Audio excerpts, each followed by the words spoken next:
रही है।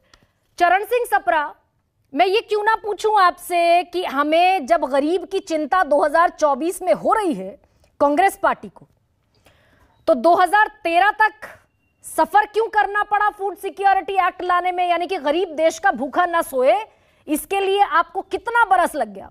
77 में से 10 घटा दीजिए, 67 साल लग गए आपको, 67 ईयर्स।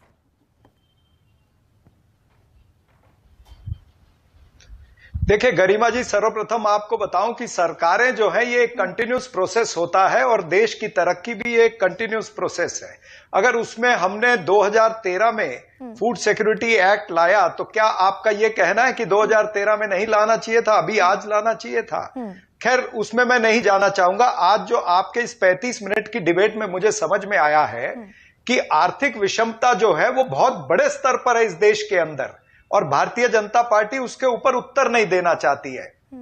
आपने अभी सारी कैलकुलेशन बता दी, दोनों विशेषज्ञ सरडाना साहब ने और मेरे ख्याल से प्रोफेसर संतोष साहब ने भी बताया कि मल्टी डायमेंशनल पॉवर्टी इंडेक्स जो है उसमें किस तरह से आंकड़ों की जगलरी हुई है, किस तरह से स्वास्थ्य और एजुकेशन के जो आंकड़े हैं उसके साथ में खेल खेल करके सरकार ने आंकड़े दिए हैं।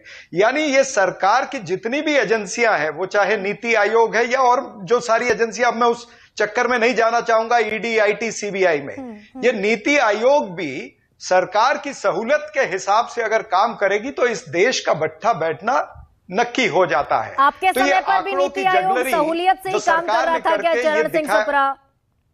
मोंटेक सिंह एलूवालिया तो कह रहे थे कि 33 रुपए और 27 रुपए का गणित है, गांव में 27 रुपए और शहरों में 33 रुपए कमाने वाला गरीब है ही नहीं, खर्च करने वाला, माफ कीजिए। नहीं तो आपने ये भी तो सच्चाई है, ये भी तो सच्चाई है ना कि हमारे समय में पर कैपिटा इनकम 145% बढ़ी है और अभी इनके 10 साल के दौरान 67% बढ़ी है। तो खैर उसमें भी हम नहीं जाते, लेकिन आज मूल चीज ये है कि इस देश के साथ में ये सरकार जो है बार बार धोखा कर रही है, झूठे वादे कर रही है। आज लोग क्या पूछ रहे हैं? महंगाई का 2 जवाब, मेरे विकास का 2 हिसाब। बेरोजगारी का 2 जवाब, मेरे विकास का 2 हिसाब। ये जनता क्यों सवाल पूछ रही है?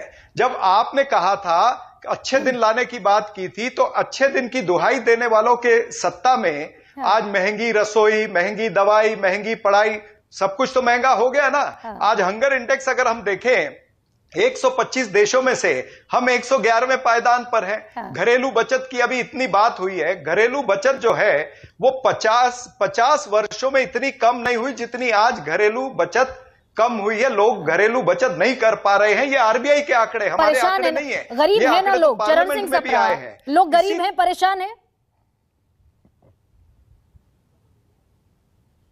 बिल्कुल, लोग गरीब है, परेशान है, लेकिन फिर भी ये कहते हैं कि गरीबी हट गई है और 82 करोड़ या 81 करोड़ कुछ लाख लोगों को ये मुफ्त राशन भी दे रहे हैं। तो जब आप मुफ्त राशन दे रहे हो, हंगर इंडेक्स में 111वें पायदान पर हो, घरेलू बचत हो नहीं रही है, लोगों की आमदनी 54 है और खर्च 1 रुपया है, और फिर तो भी फिर वो किस तरह से ये गरीबी इस देश के अंदर कम हो रही है? यानी आप जुमलों से वो फिर भी कांग्रेस को वोट देने को तैयार नहीं। क्या कह रहे?